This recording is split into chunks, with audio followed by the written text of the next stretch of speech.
And it's in. Okay. So welcome to this 3-week series, which I'm calling What Money Can't Buy. And I'm calling it that because I'm going to borrow shamelessly from a book by Harvard political theorist, a guy called Michael Sandel. And here's the book, if you can see it. It's quite a good read. I'm using it actually in a first-year class that I'm teaching at the college, and that's gone pretty well. And I thought we might use it here to see how well it goes among all of you. Excuse me. As you may remember, a few years ago, we actually drew on Michael Sandel's book on justice, and for a several-week series, and that went pretty well too. And Sandel is good and thought-provoking, so I'm hoping this will be a good exercise over the next 3 weeks, as I said. Now, I'll talk about Sandel a little bit more in a minute, but I wanted to start as the way I often start, with asking you guys questions. And there's some difficulty, of course, when you ask questions to have a discussion session over Zoom, but I guarantee it can work. We just have to be patient with one another, all right? So keep that in mind and don't hesitate to participate. Otherwise, I'm screwed, right? I need to help you. So here's the question. Imagine that our church, it's not too hard to imagine actually, but imagine that our church, St. Stephen's, was undergoing some significant financial difficulties. And lo and behold, we get a proposition from an outside vendor. And that vendor happens to be Trogues Brewery. And Trogues Brewery tells us that they are willing to pay the church $5,000 a week, in return for which they will place a very discreet advertisement in the church bulletin. They even have a phrase that they're going to use: drink Trogues, it's heavenly, right? The question is— make sure Katie knows this is hypothetical. Hypothetical, that's right. The question I have for you is, should we be willing to accept the offer? A discreet ad placement in the church bulletin, in return for which we would receive $5,000 a week. What do you think? I'm in favor of it. Go ahead, Jim. I have seen some other churches that actually do this. Yeah. When we were traveling, we went to, I think it was a Methodist church. Or Roman Catholic, I forget what it was. Yeah, the whole back of the bulletin. Yeah. Was little ads like you get in the, like on a yearbook page or in the back of a sports event or a cultural event. With, you know, so-and-so's funeral home and so-and-so's general store. And it was the whole back of it, like an 8.5 by 11 bulletin, was little ads. And the church was very nicely maintained. Should we do likewise? What's that? Should we do likewise? Despite what Jane says, I'm against it. You're against it. Why? Yeah. Why, Patty? Well, I just don't think it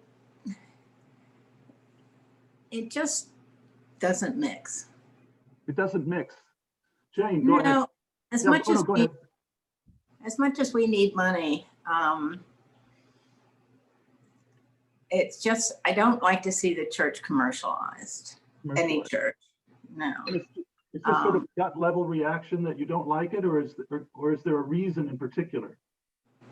Well, because of the commercialism, I think there's so little left that in life that isn't commercial or political, or it just doesn't sit right. Jane, you have a different idea, maybe. Go ahead. My fundraising side likes it, but I've seen it in Catholic Church. I've seen this stuff in Catholic Church bulletins too. But the things that you noted, and the Jim, funeral homes, florists, things like that. I wonder if our negative reaction to it has more to do with the fact that it's a beer distributor than a funeral home or a florist, or people who actually provide services to the church in its stuff, into funerals and stuff. So for you, it's the nature of the product more than it is the idea of doing it. I'm not saying that that's where I'm coming from. I'm saying that's an element to be considered. What if so-and-so's heroin home decided to do it? It's Janine Goodwin, do you know? Okay, good. Anthony, go ahead. I'm coming at this from a biblical point of view. In Second Chronicles, there's a section that says, if my people who are called by my name shall humble themselves, repent and pray, then will they hear from heaven. And I will open up the windows and pour out a blessing they're not able to receive. So from the spiritual perspective, this says that we're depending on ourselves to bring about God's ministry rather than depending on God to sustain us in the ministry. Well, might God be using Frog's Brewery to do that very thing? No, No. I understand how that could happen, and I understand that God uses other people to do God's work. But the difficulty I have is depending on God solely for, when I was in South Africa, Yeah. I visited Mozambique. And at that point in time, Mozambique was the poorest country in the world. And I was there for about a month. And every time we would gather for food. And there was fellowship and there was meals. And the one person noticed that I was always holding back at these meals. And he came up to me and said, my brother, I noticed that you're not eating. I don't want you to think that we can't afford to do this. We may not have money, but we give of our substance and our produce. So I'm wondering how God fits into this whole thing of advertising. You know, when I first heard you talk, John, I was sitting on the fence. And then Second Chronicles came to mind. And I'm thinking, oh, okay, so do we depend on ourselves and our advertising, or do we depend solely on God to do what God will, when God will, the way God wills? Okay. All right. So Anthony's given a strong statement saying that there's something wrong about this because it's sort of, it doesn't capture the idea of the divine and the divine's ability to give us what we need. But Janine, go ahead. That's what I want to go to. I want to go to exactly what Anthony was saying in a little bit of a less direct way, and certainly to what Jane was saying. The question I heard from you, John, was, are you willing to consider? I want to go back to that part. I want to go back to my willingness to have some consideration before I get to the, what do you think of this? Okay. I mean, is there a sense in which this could actually be useful to the church? It might be able to fund church programs and outreach and all sorts of things. I'm sure there's a reason that Ann and Jim have seen those sorts of advertisements in other churches, because there's a calculation that it can do that very thing. In other words, is advertising in a church something that money should buy? That's what I'm really asking us. Those of us in the Isaiah study Yeah. have been hearing for 35 chapters so far about the peril of trusting in ourselves. And this is exactly Hezekiah's problem, right? That Hezekiah did not listen to God, and he went off and he did his own thing. Now, do we care about Isaiah? Do we care about what happened to Hezekiah? Is that stuff worth considering? I know it would be from the church I came from, you know, that we would take very seriously. It goes along with what Anthony was saying, of course. I know that. So there you go. Okay, good. Let me ask a related question. Maybe the answer will be the same. What if it was short of advertising in the church bulletin? What if it was simply about product placement? That's to say, it was known that parishioners at St. Stephen's, when they're at St. Stephen's campus, they drink Coke and not Pepsi, or that they use PCs and not Macs, or that they wear Levi's jeans and not Lee's. And the church would get some benefit from this. The companies involved would give us a small payout to, in effect, not to advertise in such an explicit way in the bulletin, but simply to let it be known that these are the sort of products that we endorse. Do you feel the same way about that? John, Yeah, Anthony. I have a motto that I will not knowingly purchase clothing that advertises someone else's name. Ah, I just can't do it for the life of me. And I'm thinking, if I got to pay $35 for this hat mhm. that has your logo on it, what's my payback? Because you're a walking billboard, sort of. It's like- Exactly. So cool, you look cool. Yeah. Thank you. They should be paying you to walk around with that sign on, I especially agree. somebody as influential as you, Anthony. But I think You can that's leave out the beside intellectual point. part, Scott. Yeah, Jane, go ahead. I don't know if all of those things are really relevant to, I don't know. I'm struggling with this. Look, I'll use an example that, oh yeah, Bob, go ahead. I'm even more concerned about this new example because it is a direct attempt to control our behavior. Hmm. And I think it was that aspect of the initial example that had me most concerned. And that was if the money can be granted and can be used for particular purposes, it can also be withdrawn. Yes. And so the question of the conditions under which it could be withdrawn are critical and are likely to shape our behavior. And I don't like the idea of turning over control of our behavior to just anybody who happens to have a large wad to hand us. Okay, go ahead, Scott. Scott, go ahead. Yeah. Okay, We already are. Who should- so I was thinking about this from a kind of a vestry point of view, if you will, and bouncing around a little bit. I mean, on one hand, I think your original proposition was $5,000. Was it a week or a month? A week. A week. Okay, so that's $250,000 a year. That's real money, and you know that buys. I mean, if you want to put it in the crassest possible way, that could buy a lot of programming. That could also buy a lot of building repair. I'm looking at Jim and thinking about that. Okay, so it's not like it's not like it's nothing. On the other hand, as I process this, I'm thinking about, so what does St. Stephen's become if we do this in terms of the members we lose and the members we gain? And what does that do to our identity? And I think that's actually more profound than we probably think. I mean, the one example I can think of where we have done something like this was for the now defunct Pumpkin Chase.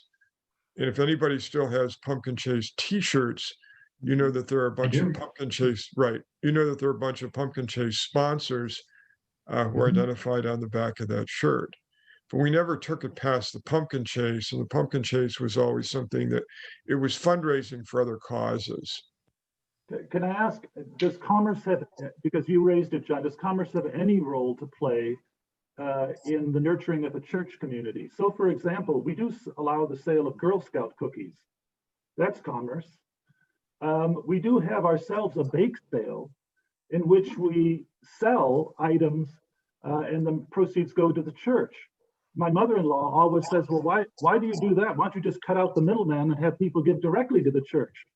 That's a good question. Why do we insist on buying and selling in order to create that? In other words, are we so far removed from accepting things like advertisement and product placement and the kind of endorsements that John mentions for the Pumpkin Chase? Betty, go ahead. Okay, well, with bake sales, the people in the church are baking, so they're giving in that way. And I think I'm against the advertising and the product part. You know, if we have, you never want too much money in an endowment. You don't want enough money to support every program in the church, because this prevents people from giving and showing their faith.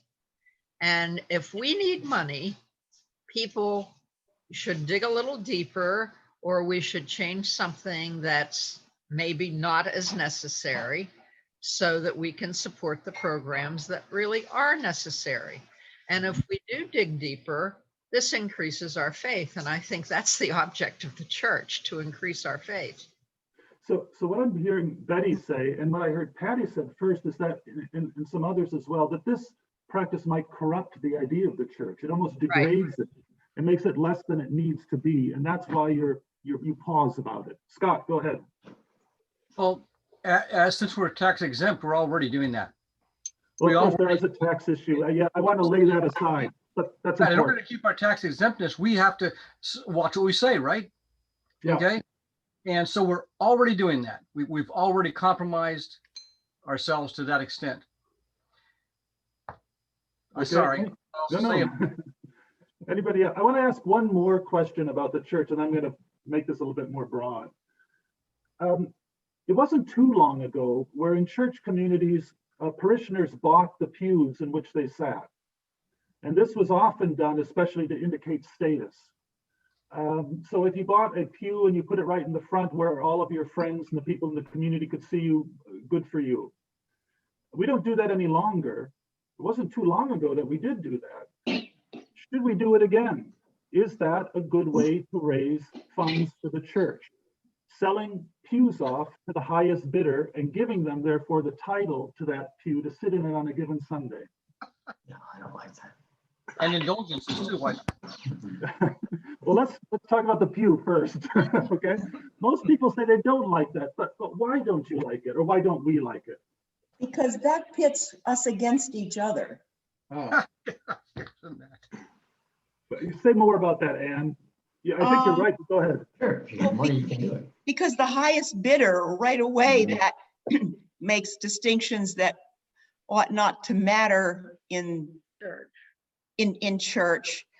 And it also, that's I guess that covers any other ways that I would express my qualms.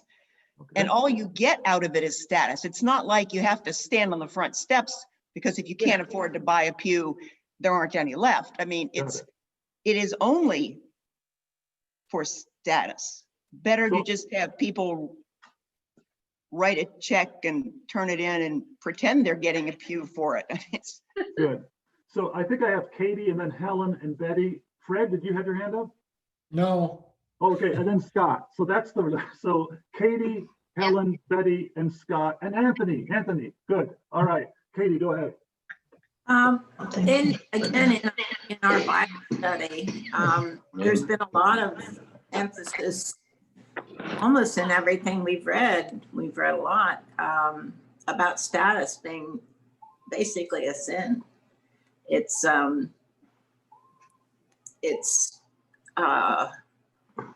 right up there with buying your way into heaven, and it's certainly emphasized in the Bible, and I think I can't express all this very well. No, that's fine. I get it. Yeah. Same people. Go ahead, Betty. Or excuse me, Helen, and then Betty. Yeah. Yeah. This is a somewhat trivial example, and it was a one-shot or an annual shot deal. But at the St. Stephen's School auction, for many, many years, auction items included able to sit in the front row at the Advent program, being able to sit in the front row in special seats at the play, being able to use a special parking spot for events. There's not much difference. I mean, those were auctions as a one-shot deal in, an annual auction, and it was the school, not the church. But if you're going to be drawing lines, where do you draw them? So that was all I had. Okay, thank you, Betty. Go ahead. Okay, this would show as power and elitism, and we're a welcoming church. The Episcopal Church prides itself on being welcoming to everyone. And if I were a stranger going into a church and saw that there was a seat assignment, I would be turned off. So it's counterproductive. You don't like it It that. is. Yeah. It Scott, go ahead. I think, yeah, Kenny mentioned this, but it's in James. I mean, we don't have to go very far. Read that epistle of straw, as Luther would say. And, it's in the book of James, talking about a rich person comes in, you show them the seat of honor and so on and so forth. I mean, what's there to discuss? Don't do it. Okay. Anthony, go ahead. I think we're setting ourselves up to be an exclusive church when we do that. Who's welcome? For those who can't afford it, like such as the homeless, so that says to them, you're not welcome here because you can't afford to pay to sit in our pews. And so I would be against it.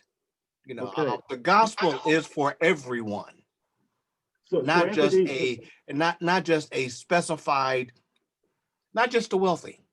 Yeah. So Anthony, you're saying what I hear everybody else saying is that there's an issue really of fairness or inequality here, and that doesn't sit right with who we are. Jane and then Janine, I think. Yeah. At Music by the River, we say that if you're a sponsor, meaning you've given us a generous gift, you get to sit in what we call the special seats down front. However, in a church, what we've discovered is beauty is in the eye of the beholder. And there is no status in a front row seat in our church. Just look at all of us. I can tell where every one of you sits in church. And it's not necessarily, we sit in the front row seat, and I tried to figure out why. I think because I get distracted if I'm in the back.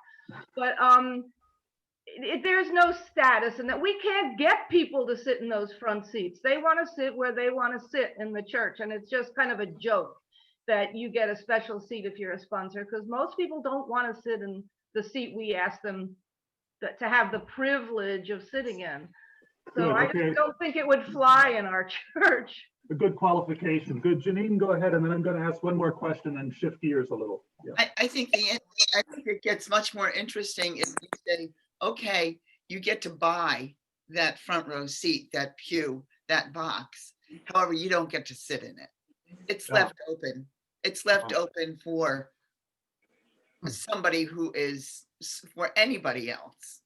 So you don't get priority, in other words. Exactly. I always had this idea, I had trouble with you get to go to this, we elite semi-moneyed people get to buy a ticket to a dinner that's going to benefit those that are less fortunate. And I never have, because I never had quite enough money to buy 2 tickets and bring with me one of those less fortunate. But when I do, that's how I'm doing it. Let me ask a related question. In this book, in Sandel's book, he mentions a forum in which we don't seem to be terribly bothered by these sorts of practices. That's to say, product placement or naming rights or advertisements or even selling things to the highest bidder. And that is sports. So for example, if you go to Philadelphia now, the 3 big sports teams play in Wells Fargo Stadium, Lincoln Financial Stadium, and what is it, Citizens Bank Park. Comiskey Park, which was White Sox Park, where I grew up in Chicago, is now called Guaranteed Rate Field. If there is a more terrible name in the entire Major League Baseball, I don't know what that is, right? If you want to have the best seats in baseball stadiums now, you can maybe go to skyboxes, which cost thousands, tens of thousands of dollars a year for businesses to rent out so that people can have priority seating and priority food in a great public ritual of sports. If you look, especially, I'm a big soccer fan. If you look at, for example, soccer shirts, you can barely see the name of the team that the shirt represents for all the advertisements. In other words, we permit these sorts of practices, priority, inequality of seating, naming rights, all of these sorts of things in the world of sports, but you say you're unwilling to do it in the field of religion. And I'm curious, what's the difference? And some people take sports very seriously, mind you, and they almost see it as a religion. But Brian, go ahead. I feel like it comes down to what the church is trying to symbolize compared to a baseball stadium or a football stadium. Like at the end of the day, a church, we're trying to symbolize how you should be, how you should be a Christian, how you should act, and what this is all about, and what this place is supposed to be for. I mean, the White Sox stadium or wherever the Phillies play, like they're not taking that into account. They don't care for that. It's a profit only driven motive, which makes me uncomfortable, but not from a religious perspective, just for the fear, the selfishness of it. And might we lose something in sports, just as we would lose it in religion, by permitting this sort of hyper market penetration of the games? Yeah, we absolutely do. I mean, I love sports, so like for me, seeing that you have to pay so much money to sit front row when back then you didn't have to, from what I've been told from my parents. So I think we are losing something, but I would justify it in different terms. I mean, yes, I think you need to use religion when justifying it. I think there's an importance to that, but I think it's also just the selfish way in which sports have gone about it. But I feel like with a church, like it's much more different in terms of how you're trying to justify it compared to like a Got it. soccer Good. stadium. Fred, go ahead. Fred Miller. I think that sports has already lost it in that you look at Pete Rose and the drama around Pete Rose, his gambling. There are many who gamble and aren't caught. It's easier now to make sure that it's not caught. People are no longer loyal to a team. They're ready for the highest bidder. It's all commercialized, totally. In the church, it would move in the same direction, I believe. I know that for me, in all the churches that I've served, where I've been more in charge, I've tried to encourage all fundraising to go outside the church, all fundraising. Well, I can tell you, trying to put that across is like, you better get in line for crucifixion, because churches do not wish to just fundraise outside the church. They want to fundraise for the church. It's amazing what kind of fire and damnation that brings about. We're going to call on John Dernbach, and then I'm going to show you a clip. So we'll talk on the other side of the clip. But John is a good example. He and I are huge Cubs fans. When the Cubs won the World Series, I still remember we were on the phone, and John said, "How are you doing?" And I said, "I'm actually shedding a few tears." And he said, "Me too." And so if you talk about religious devotion transmitted to sports, I think we're guilty of that. So John, go ahead. Well, I was thinking about that actually, John, in the context of Wrigley Field and what that would feel like as, I don't know, pick a beer brand name, Trogs. Okay, if that were Trogs Field instead of Wrigley Field. And I guess the question in sports, and maybe Brian, this is the point you were alluding to, is I get that it's about winning and losing. I get that teams that have more money can acquire players who are ostensibly more talented and all that sort of thing. And I take that as a given. But there is also in sports something of a communitarian aspect to it. And that is that the rich and the poor, the powerful and the powerless are all in effect cheering for this or that team with as much ability to influence the outcome as any other. Okay.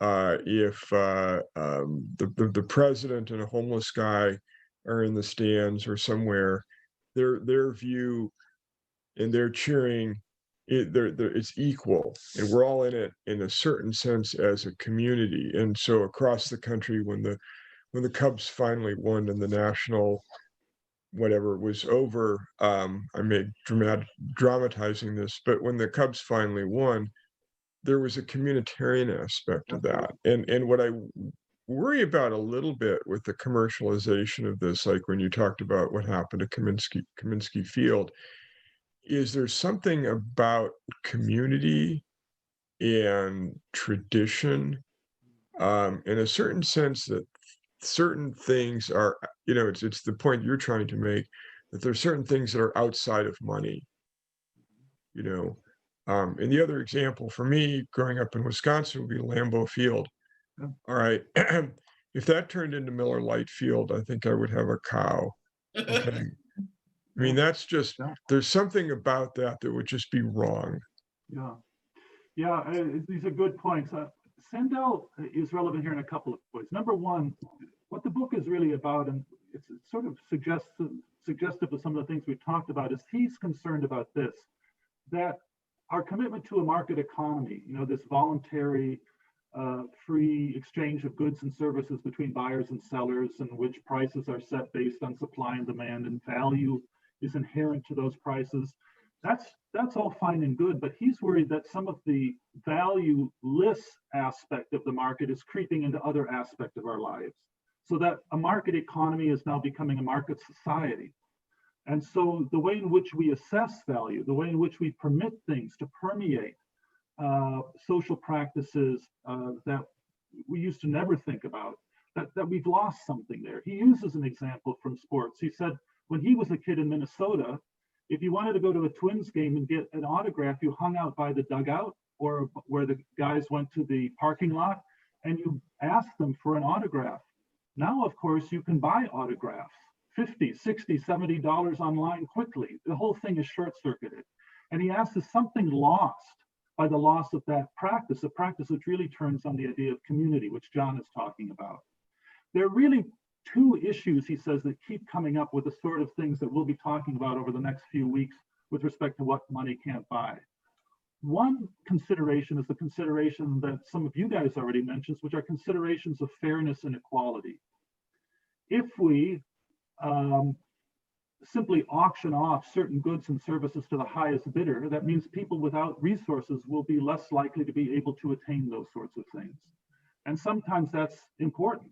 You might not be able to have complete equality, but often you need to approximate it in a place like the church, I think, which Scott talked about. The other consideration is the one that John's talking about now, I think, and others have talked about, and that is that the entrance of the market and of money to certain social practices can corrupt them. They can degrade them. They can change the meaning of what they are. So, for example, he uses this instance. He said, imagine for a moment that you could buy the Nobel Prize on eBay. If you bought the Nobel Prize, purely by virtue of purchasing it, it would change the nature of the Nobel Prize. That's to say, when money injects itself, it can actually change the fundamental essence of a thing. And so that's what he's really concerned with. So keep those two things in mind when I show you this clip. The criteria of equality and inequality or fairness on the one side, and also the criteria of degradation or corruption of a social practice on the other. Now, this clip is not about the church and it's not about sports. It's actually about membership in a different kind of community. And it's the political community, the community of citizenship. And Sandel is going to ask a group of his students, who he's curated for the purpose, whether or not it should be possible to, in effect, auction off the right to immigration, and in effect, auction off the right to citizenship. Now, this is not as far-fetched as you might imagine, because some of you will know that if you are somebody who's not American living in another country, and you are able to invest $1 million in the United States in an enterprise that will employ at least 10 people, I think, you get go at the head of the line in terms of being received into the country for immigration purposes. Or if you're willing to invest $500,000 in a community which is a targeted community, one that's under financial distress, you can also get in that way. So that's sort of the context of these remarks. So I'm going to show you this. It's about 15 minutes, and then we'll talk a little on the other side. We'll use it as a springboard to talk the next time we're together as well. Okay, so here's the share screen.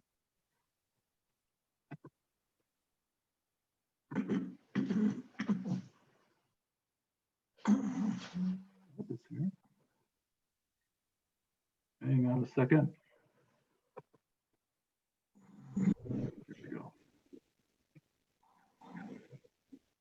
Immigration policy, immigration reform, and some economists have proposed a simple solution. Gary Becker, the Nobel Prize winning economist at the University of Chicago, has made this proposal.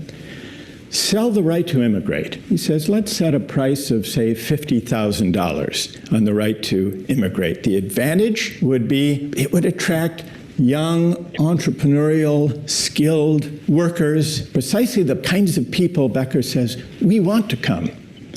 And people may complain that not everyone can afford the $50,000, but there could be loan programs from the federal government or from private sources. People would be able to pay back over time. What do you think about the use of the market to allocate citizenship? How many would be in favor of a market in citizenship, in the right to immigrate? And how many against? All right, actually, so the majority of you are in favor. Let's first hear why you're in favor. Ryan. Well, you people are a unit of a resource, and I think you can put a price on a resource. We have this debate in many countries about whether or not we should put a price tag on citizenship. And when there's a need of foreign investment, when we need strong entrepreneurial people, I don't have a problem with putting a price on that. And in the long run, this will encourage people to come to the country and can be extremely beneficial economically. Lindsay. I would have a little bit of an issue if this was the only path to citizenship. I think it really needs to stand alongside existing naturalization programs. Why? Because I think there are different types of people that want to become immigrants. And a lot of the successes of people who have contributed jobs and ideas and technology have started out as immigrants with not that much money from another country, but with ideas. I think there should be a longer path to naturalization, but if someone wants to fast track that with $50,000 or even more than that, I don't have a problem. I completely agree. I would also just to add to their argument, I completely agree with what was said so far, because they're probably refugees in a desperate situation and they cannot even think of a loan that's $50,000. But at the same time, going back to Friedrich Hayek's argument that the mighty dollar is the best valuation of success, you could use that measure of 50,000 to get successful people into that country, and that's not necessarily a bad idea as a second alternative path. Well, let's put aside refugees for the sake of argument. Let's assume there's a separate track for them, but free market for the rest? I'm fine with that idea. Kevin? Earlier, Ryan, you said that you view people as a resource, and I would argue that that position alone is antithetical to democracy itself. Secondly, citizenship is a package of things. It's an opportunity to invest in a successful society, it's true. But citizenship is also about being part of a society based around some shared set of values, as well as a set of rights, and engaging with that is not simply valued by market logic. Kevin, when I say put a value on people, I mean also long-term. People, as a unit of the labor market, I do feel that everybody has a distinct value, and that's placed on people through wages, through the amount of money they invest, and that's my argument. But let's say I become a political theory professor. Sure. The odds that the market is seriously going to value the contribution that I give to society accordingly to what it actually teaches people. What do you mean? If you're a political theory professor, you don't just do political theory. You go to the grocery store, you spend money. It's called the multiplier effect. Immigrants don't only produce value through the teachings they produce. They may clean their car, they may buy insurance, and that's why I put value on people, not just through their initial But that doesn't value my ideas. That does not value my convictions. But if you want to come to America and you are willing to pay $50,000 to realize that ambition. But maybe I shouldn't have to pay $50,000. This willingness does not necessarily reflect the quality of that person. I think you just have to be in a situation whereby the way that you've obtained that money is not criminal. If you come to the US, then you're going to spend that money. It doesn't really matter. Oh yeah, I understand. I understand your point, but there is another side of citizenship, which is not just how much money you're going to contribute to the economy. And when you're a citizen, you have certain rights, certain duties, and the fact that you have $50,000 does not entail that you're going to be a good citizen. Nicole. Becker's article said the kind of people we want here, suggesting that there are certain kinds of people that we don't want. We don't want the people who just live off of the state, or we don't want people who won't contribute. And I think that that's making assumptions about certain people before they enter this country that you have no idea about. I don't think that money is a good indicator of what that is. I don't think that your ability to be able to get a loan is a good indicator of what that is. And so you think it's wrong to put a price on citizenship? Yes. I mean, it's like putting a price on voting rights. Yeah. I wonder how people disagreed in the previous example, saying, no, voting rights shouldn't be sold.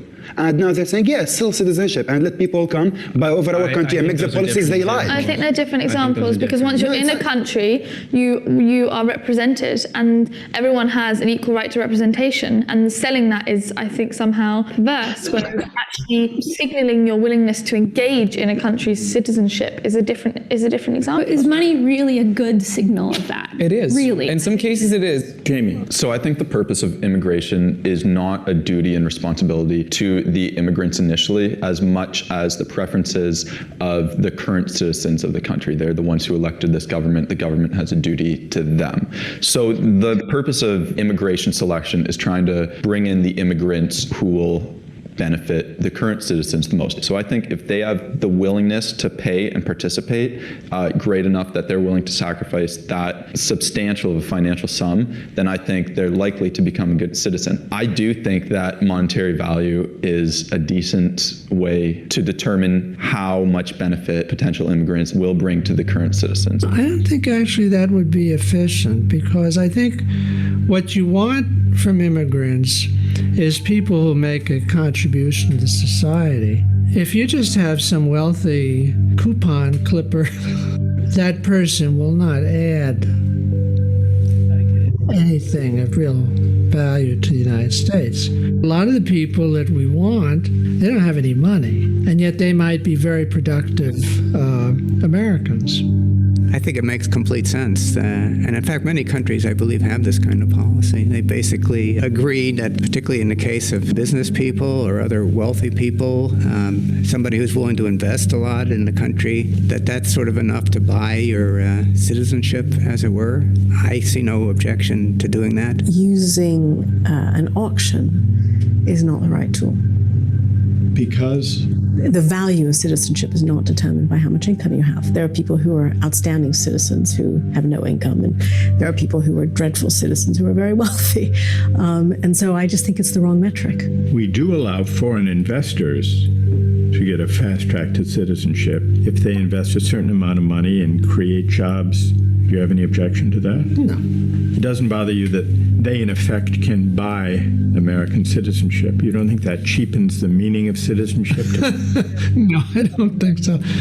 If the basis for their citizenship is that they're going to be productive in the United States, well, they're going to be paying taxes and providing jobs for Americans. So they're not just coming here to lie on the beach. Do you think it cheapens the meaning of citizenship to put it up for sale? I don't find that a meaningful way to think about citizenship. In fact, it seems to go the other way, because it sort of is demonstrating that this is such a valuable thing that at least some people are willing to pay a tremendous amount to attain this status. I think, if anything, it's a positive mark. Setting your immigration policy is an issue for a democratic government to decide democratically, and having private individuals kind of thwart that isn't right. You're worried that it turns citizenship into a purely instrumental good. Yes, and if you take that logic to its end, the more money you earn, the more votes you should have. For democracy to work, people have to come to it as equals. But I think that money really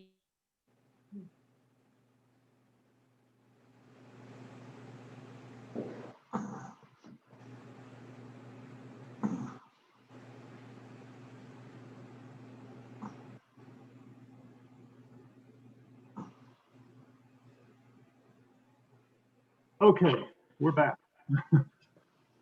So there you had at least a small smattering of opinion, both among some of Sandel's colleagues, as well as some of his students, about whether or not immigration, the right to immigrate, and even citizenship, which the right to immigrate might lead to, should be something that should be bought and sold. What do you think about that? Scott, you had your hand up. Go ahead. I would let Alexander go first because he had his hand up first. Oh, I'm sorry. Anthony, go ahead. I was very uncomfortable watching that. And my discomfort had to do with the fact that this thing is loaded with classism and racism. We are looking at the best and brightest from a European perspective, not a worldwide perspective. And that troubles me deeply. What if, but money doesn't necessarily indicate the ethnic or racial identity of the person that possesses it. Are you just saying in a de facto way, it will discriminate? Yes. Yeah. Okay. Yeah. Scott. My wife pointed out that that it's not necessarily the rich tend to not be well, we tend to think of the rich people who can, somebody in a foreign country like Bulgaria who has $50,000, spare $50,000. I wonder if they're even more despotic than we would want. We don't want that person. Leave them there. Just a thought. But he's absolutely, Anthony's absolutely right about racism. This is not a judge of how good they are at anything other than being lucky enough to be born in a country where they can earn $50,000. Okay. Yeah. But it's a false dichotomy in that you don't have to, you can do both. You can allow rich people to buy their way in, and you can allow poor people to come in also. And fourthly, maybe at this point, I think they talked about providing, rich people with making lots of money and providing jobs. How many really, like Jeff Bezos? No, he can only buy so many pillows. Okay, he's not helping the economy.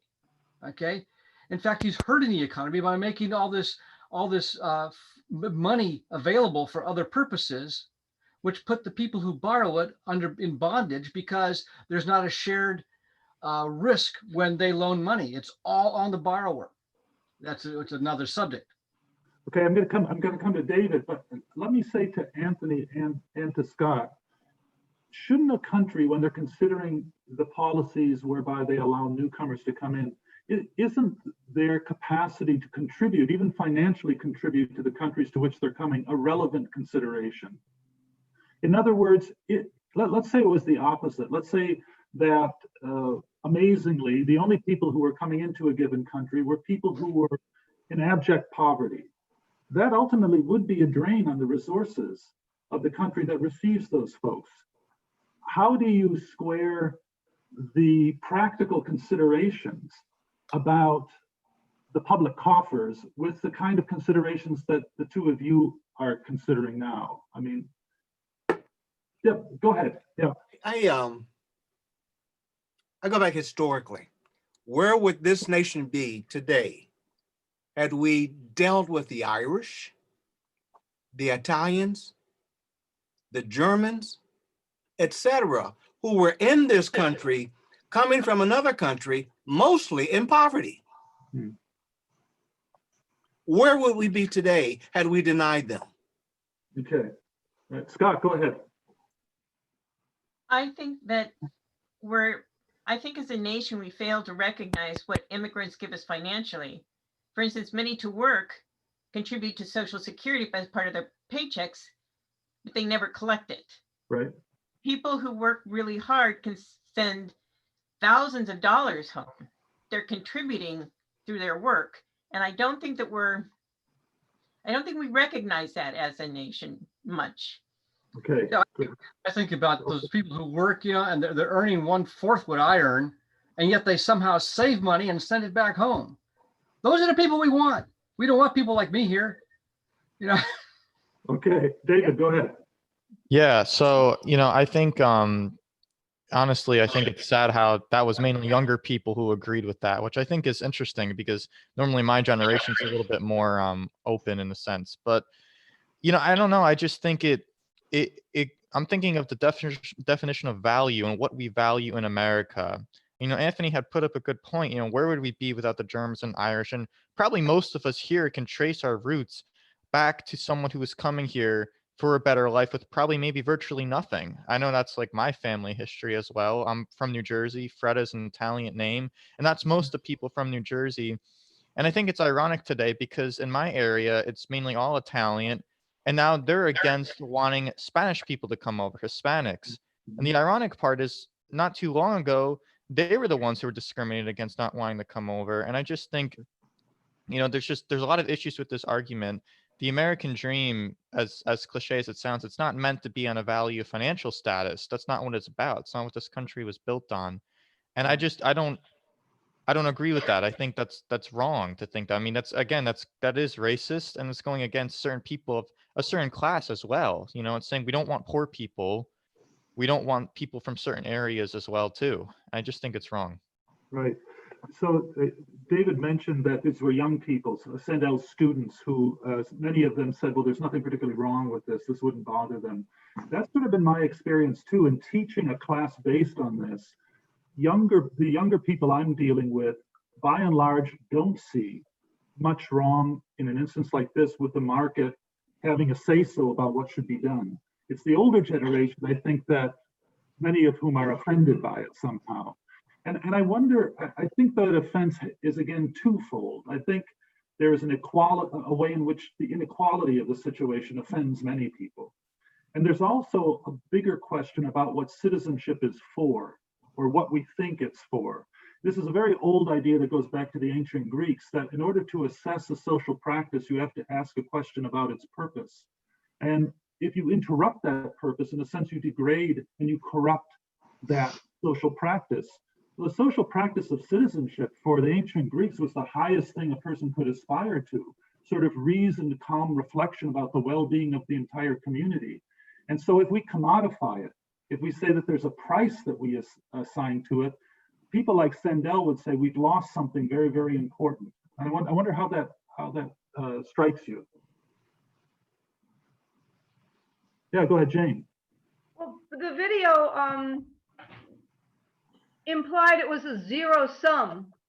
That if we let these people buy their way in, that's anti-poor people. But I didn't hear it that way. I heard that it could be an alternative or a supplement.